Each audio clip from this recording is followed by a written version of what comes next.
A show created by the fans, for the fans. We are your home for Ohio State football coverage all year long. The Scarlet and Gray Podcast, a Network 216 production. Live weekdays on the Network 216 YouTube channel. Send us all your questions and comments on Twitter at @VSG_podcast.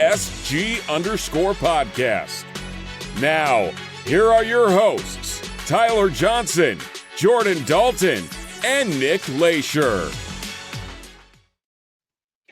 Good evening, Buckeye Nation. Welcome to today's episode of the Scarlet and Gray Podcast. I am Tyler Johnson, joined as always by Mr. Nick Leisure, Jordan Dalton.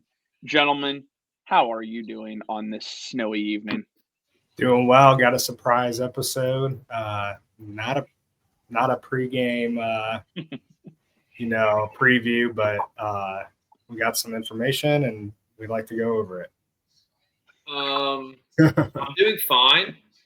Recovering from the terrible performance from the Buckeye men's hoops team last night. I'm definitely glad that we have some football stuff to talk about today because, yeah, it was pretty brutal from the Buckeye men against Maryland in the Big Ten opener. But I mean, we got National Signing Day going down and some movement in the portal stuff. So I mean, we'll talk from the portal stuff in another episode. But yeah, a pretty good class from the Buckeyes this year. Yeah, absolutely. It's gonna be a fun episode again. There is no game day preview, which is disappointing because there should have been. But Buckeyes had other plans. But before we get to any of the signing day coverage, guys, be sure to drop a like on the video, subscribe if you're brand new to the channel. You guys made our last episode the most popular episode we've had so far outside of a player interview. So we really appreciate that support. Again, just drop a like. Most likes we've had it on video as well. So again, that helps that YouTube algorithm grow. Subscribing if you are new to the channel, we really would appreciate that. And of course, the show will be available on Spotify and Apple Podcasts. You guys have been killing it on the audio side of things. So again, thank you so much for that. So guys, Ohio State finished this recruiting cycle by all accounts because it appears that they are done. Unfortunately, we were not able to pull off the late flip of David Sanders Jr., who ends up at Tennessee, or Josh Petty, who ends up signing with Georgia Tech. But the Buckeyes do finish with the fifth-ranked class in the country. Again, they were leading for a while, had the number one class, but it seems like every single year, for whatever reason, we just cannot get that number one class at the very end of it. But looking at the class, obviously the crown jewels, I think we can all agree, are Tavian St. Clair and Devin Sanchez. Really just talk about those two guys and really what they're going to bring to the Buckeyes. I think we very well could see an impact from at least one of them as a freshman. Yeah, Tavian St. Clair, Ohio kid. He's the number one player in Ohio. So it's always good when you can keep those in-state guys at Ohio State. He's been committed to Ohio State for a while, I think since his sophomore year.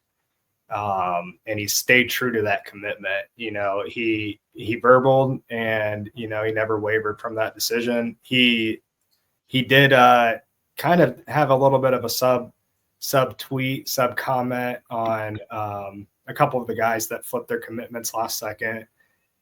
He said, basically, to paraphrase, he said, if you don't wear scarlet and gray, you don't matter. Like, if you didn't want to be here, we don't want you. And, I think he's the guy that's going to bring that attitude and that rivalry mentality back to Ohio State. He won the Elite 11 this past year, beating out guys like Michigan's dude that they flipped last second, Bryce Underwood, and Montgomery out of Findlay, who was committed to Georgia currently. I don't know if he ended up signing today or not. He is with Georgia. He did end up. He's Florida tried to make a push for him actually, but Georgia got it done with Montgomery. Ryan Montgomery, yeah, he tore his ACL first game of the year, and ended up sticking with his commitment to Georgia. But yeah, he ended up winning that camp. Just a great passer. You watch him throw the ball. He's just comes off so well, and then he's a great athlete on top of it. 24/7 Sports has his comp as Justin Fields, which I'm sure Ohio State fans would love to hear that, a mobile quarterback that can throw the ball downfield. And then to move on to Devin Sanchez, he's not an Ohio guy. He's from Texas. He was top 5 player in the country. Big corner, big defensive back, 6'2", physical, super athletic, and he's not afraid to play the run game. So I think these two guys, arguably the top 2 positions on each side of the ball, your quarterback and your cornerback. Just really big gets for this Ohio State team for sure. Yeah, dude. With Tavian, obviously, big kid, 6'3", 6'4", 225, 230, like big kid, big mobile arm. Like you love to see that out of your quarterbacks. But then I think with him, probably redshirt year next year, I would imagine. I know he'll be coming early in the spring, so he'll be on campus. I heard Ryan Day in his press conference after the recruiting class, and he said, yeah, Tavian was at every spring practice. He's been in the building, getting familiar with people, getting familiar with everything. So he's going to be, ready to go day one. With Devin Sanchez, he's probably going to contribute next year. Yeah. Big, like you said, Jordan, big kid, lengthy, got some twitch to him. Don't get me wrong, it sucks losing Offord, flipping over to Oregon last minute. But we got the number 1 corner in the class still, number 1 corner in the country. So it would be nice to have them both, right? But Devin Sanchez is definitely going to be a guy that can come in day one and contribute for this Ohio State team. Yeah, I think the reality is with TSC, Tavian St. Clair is going to be – he's the future quarterback for Ohio State. And I think you kind of hit on Nick. More than likely, he's going to redshirt, which makes the most sense. The competition he played at the high school level was not the highest level of competition that he could have seen, of course.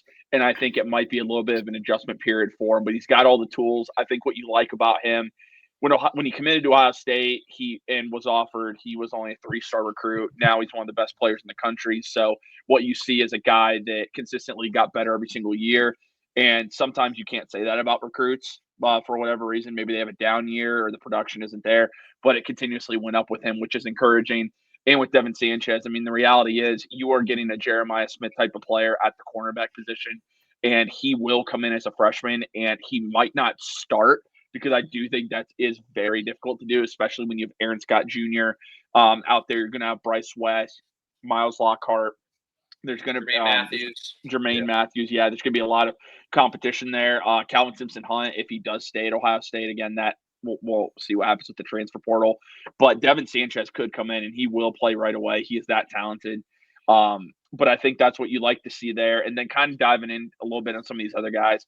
The other guy that's going to have an opportunity to make an impact right from the start is Riley Pettijohn, linebacker out of Texas. On 3 has him as a 4-star like consensus, but he has had some 5-star from Rivals.com. I know this is a guy that going to completely transform the linebacker position. He and TJ Alford, who Ohio State ended up keeping instead of him flipping from Miami. Riley Pettijohn is absolutely fantastic. This is a guy that runs a 4.5, 4.4.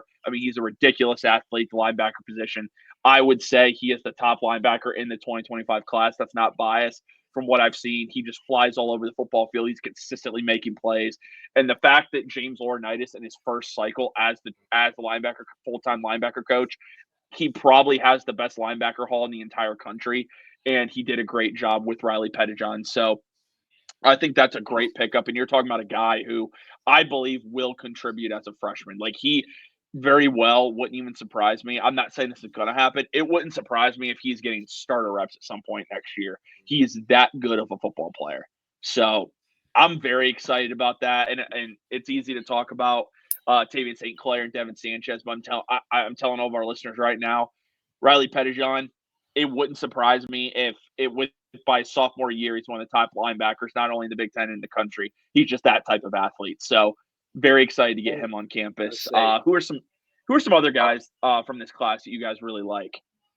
I like Carter Lowe, the tackle out of Whitmer. I know, top 10 in his position, top 10 tackle in the country. Also another 4-star guy on 3, but another guy that deals borderline 5-star on a lot of other sites as well. So, I mean, again, big kid, 6'5", almost 300 pounds. You can say what you want about Fry, hasn't done a great job recruiting in the past. Still missed out on some really big names that really super bummed out. But I like Carter Lowe a lot. I think he's going to be a guy that probably might have to get some reps, early. You never know. And he's an Ohio guy, so you love that. And the fact that they're able to keep Zion Grady. I know there was a big push on Zion Grady late, and they were able to lock him down. So Larry Johnson able to do it again and bring him up to Columbus. But, I mean, I like we said offline a little bit. It's overall really solid class. You hit on some positions that you really needed, but obviously tackle is going to be a big one that they're probably going to go big game hunting in the portal. But I like the class overall. Like Bo Jackson, another guy from Ohio, stud. Like they needed some running backs as well, because with Quinshawn and Travion probably gone after this year, you only got 2 other scholarship running backs in the stable. So they locked up 3 in this class. So you love to see that. Yeah, I think for me, man, like I'm looking at it a little bit here. Carter Lowe, it definitely is a good pickup. Like I'm not dismissing that whatsoever. I think again, the biggest thing with me, I'm not here to just criticize coaches. I'm really not. I think what really is just the most frustrating is just we still cannot land elite offensive linemen outside of the state of Ohio, which continues to be a problem. I will give Justin Fry credit. He can develop. I have no doubt in my mind Josh Simmons, who's likely to be a first-round pick still due to a torn ACL injury, is a prime example of that, a transfer portal target. And I think that's what makes Ohio State a good destination as far as for transfers. You kind of hit it with Zion Grady, though. There was a lot of smoke. Auburn was trying to flip him, especially after losing Nate Marshall late to Michigan. So the fact that they kept Grady is massive. I can't state that enough. There was a point Zion Grady was a 5-star and was considered one of the top edges in the entire class. So I'm not really sure what happened there. So that's kind of interesting. But a pickup that no one is talking enough about, I feel like.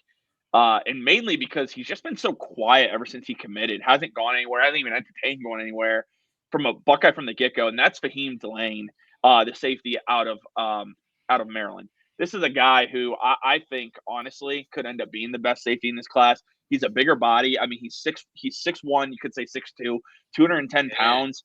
He's in that Lathan Ransom type of mold. But this kid just makes plays all over the field. Everyone wants to talk about Trey McNutt, who ended up going to Oregon. But I'm telling you, I think Fahim Delane could end up being the best safety in this class. And the Buckeyes got a really good one there. So I'm really excited to see him. And then, Nick, you kind of mentioned the running backs. You go out and land 3. So first off, Carlos Lachlan, what a first recruiting class. What a great job as running back coach of Ohio State. I mean, you go get Bo Jackson. You end up Isaiah West, flipping him from Kentucky, which, again, he's only listed as a 3-star. I'm going to scroll down here a little bit. He's only listed as a 3-star, but I'm telling you guys, he's a bigger type back. He's a power back, and he's a guy that will run you right over. So I think he was a great pickup. And then just to kind of hit on it real quick, because I should have probably brought it up at the very beginning, but Ohio State was able to land Anthony Turbo Rogers. And for those fans that are not really aware of this kid, he is on the smaller side, as you can see. He's only 5'8" and 195 pounds. But I'm telling you, this guy is one of the fastest players in the 2025 class. Not only can he play running back, he also has played slot wide receiver. So it's a great piece on the offense for this coaching staff to use, or future coaching staff, depending on what happens later on. But he is just a ridiculous athlete. I mean, he's fantastic. And the fact Ohio State was able to get him is a very good pickup. As far as like underrated additions, guys, who are some guys that are a little bit under the radar that you think fans should really get to know a little bit more about? Well, I think the 2 guys on the screen right there are perfect examples. Bobby Miller from Ontario Mansfield. He's mostly played quarterback in high school, freak athlete. He just beats everybody with his athleticism, and it was kind of a cool story when he committed because he was kind of like an unranked prospect at that point. He's climbed to 4-star, one of the top athletes in the class, but he committed as a wide receiver, never played wide receiver in high school, and I think the story goes that he went to a couple camps.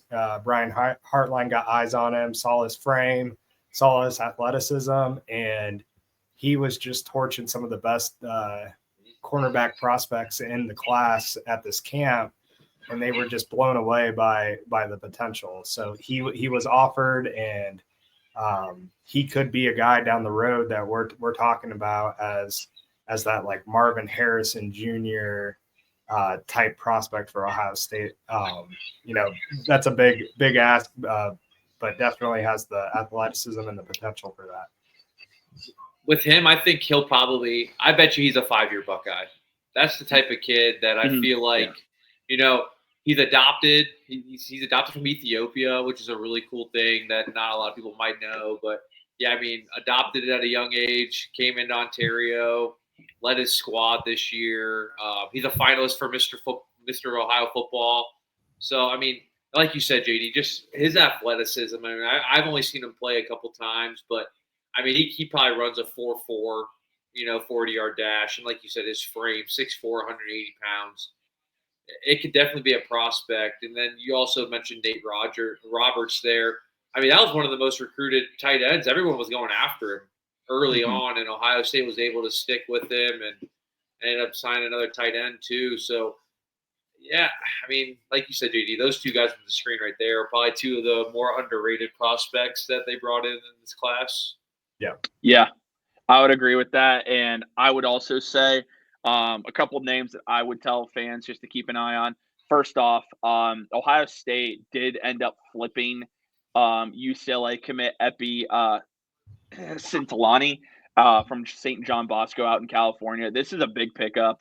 He is not rated by many recruiting sites to be a high recruit, but this kid's got a ridiculous motor. He can get after the quarterback. Personally, I think he's a great fit for the jack position. I mean, you look at him, 6'4", 220, perfect mold for that. So I think he's going to end up being really good for the Buckeyes. He might even get some reps next year. We'll kind of see what happens there. But one other name, Desi Jones, he likes to be referred to as Des Jones. I'm telling you guys, this kid is absolutely insane. He is very fast. He's only 5'10". Buckeyes go to New Jersey to get both of the top receivers that I would say that are in this class. Phillip Bell is out from California, and I'd say he's pretty solid. But I really like Des Jones from New Jersey. This is a guy, he signed with Ohio State early. I'll admit I didn't know much about this kid, but the more I kind of looked into him, he's a guy that easily is a great route runner, elite separator of the football. And I'll tell you what, when Brian Hartline offers you, it's time to start learning who these guys are. And Des Jones really sticks out to me. And as far as like a little bit lower, like on the 3-star type level, I will say I'm a big fan of excuse me. I'm a big fan of Jake Cook, the center from Westerville. Now, this is a guy that Ohio State, I will say flipped from Louisville, even though he technically did decommit before he committed to Ohio State. It wasn't very long. But this is a kid that was looking for Ohio State offer for a long period of time. Ohio State doesn't really have any true centers in the stable for the most part. It's a huge problem. It's why they have to go to the portal to try and find some guys on the offensive line. They're gonna be searching a lot in the portal for offensive linemen. But Jake Cook, this is a guy, I think he's gotten better each and every year. He was committed to Louisville for a good amount of time.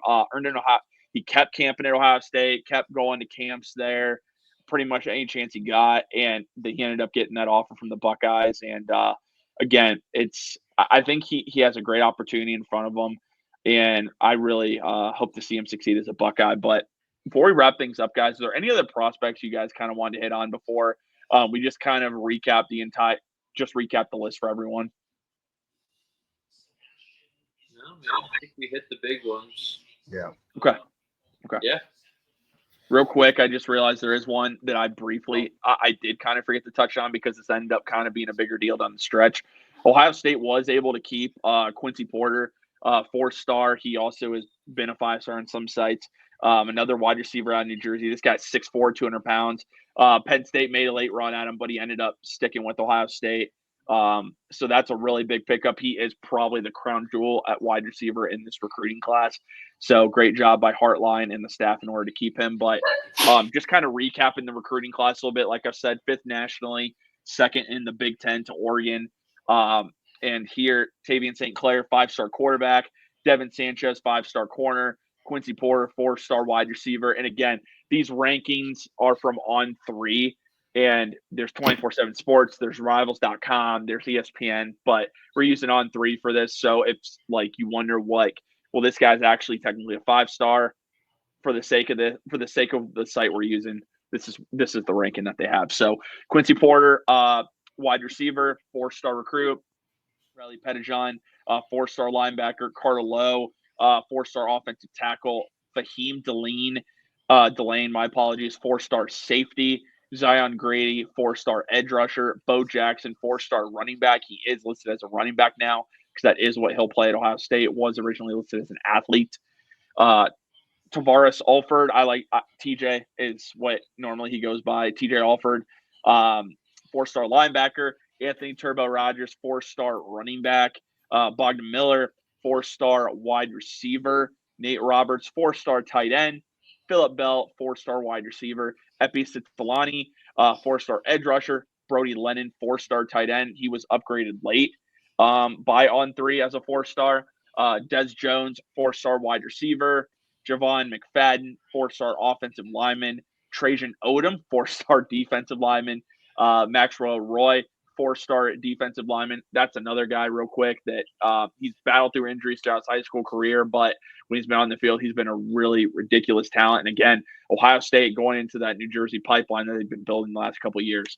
Deshaun Stewart, 4-star safety from New Jersey. Once again, we wish him a speedy recovery as he is recovering from knee surgery, so we wish him a speedy recovery. Cody Haddad, 3-star safety. Jay Cook, 3-star offensive lineman. Eli Lee, 3-star linebacker. Isaiah West, 3-star running back. 3-star cornerback Jordan Woods, and to round it out, 4-star defensive tackle Jarquez Carter. And for those that aren't aware, he did not sign yesterday. He signed today just because that's the way his high school had their signing day set up. But he did end up committing to the Buckeyes. So, of course, you guys, I know some of you already know, but Naheem Alford flipped his commitment from Ohio State to Oregon. They lost Zaire Mattis, who ended up not even signing on early signing day. He's still considering Ohio State. We'll see if the Buckeyes end up getting him back into the class. But normally, once a guy decommits, they normally don't go back. There are circumstances where they do. London Merritt flipped from Ohio State to Colorado. But yeah, I think that's about it, guys. Anything else you want to add before we wrap this up? It's a solid recruiting class. And that's not all I can say. The position coaches that we expected to do well in recruiting, your wide receiver, your defensive back, and your linebacker coaches really pulled out all the stops and put together good classes. So props to Brian Hartline, James Laurinaitis, and Tim Walton. Yeah. No, I mean, you said it, JD. I'm still until things change, gonna have to criticize Justin Fry. We'll see, and I mean this honestly. We'll see if he still has a job after this year. But yeah, for the most part, it is a very solid class. I once again wish we could have done a little bit more in the trenches. I feel like Larry Johnson and Justin Fry just didn't quite get the job done the way they needed to there, and that's why we're gonna have to hit the portal. But to give everyone an idea on just our schedule, so next week the transfer portal does open officially. There are guys, of course, that are entering the portal now, which they can technically do so, but the official date it opens is next week. So we will have a transfer portal episode for you guys. And then we'll just kind of see where it goes from there. Again, no game day preview here for a little bit.